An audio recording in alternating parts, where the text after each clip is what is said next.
Okay, so as I mentioned a while ago, before you are going to conduct an assessment, see to it that you already fill in the application forms with the self-assessment guide. Katong slide niya. Kaya mo man yung painahan nga, ready na mumutik sa assessment kayo mo man check. Are you familiar with the application form? Second year?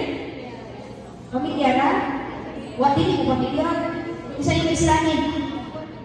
Mag-Johnny? Hindi rin. O, Diyo, ano yun? Inaada yan siya, admission slip sa second page. Kaya ang admission slip sa second page, the moment na mahuman na gano'n mo, tinapan niya, o pwede mo tatapon ko ni, ihatag ko sa inyo ha. Ano man, mo man inyo yung mga gano'n ng hining assessment. Admission gano'n din eh. So man, naano mo eh, entrance mo, I mean, pwede na mo take sa assessment mo, niya ko tanawang nga kamubali. Yan na ako ni siya yung picture.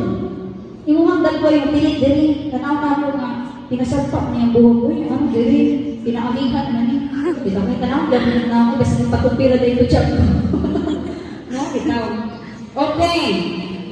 Sunod yan na iya, na-dahil tawag na itong self-assessment guide. Ano yung dagway sa self-assessment guide?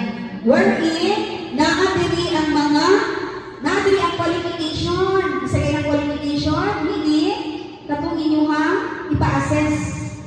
BTT ba na, speaking, small, so pa na siya, ka-industry mo na siya, ma-ICT mo na siya, or CSS o ICT na siya. Na-adili qualification. Sunod ni Ana,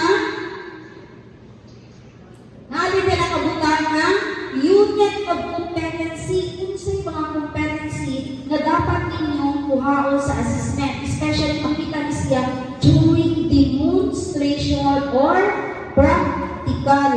Kuha ninyo? Okay, there na BBP. Okay, sa mo as small, mag-small lang ako explain ha. Sa BBP, according to Sir Cluster daw ni siya. Okay, so na-adri sa unit of competency kung sa BTP mo, daghan siya. Prepare and produce bakery products.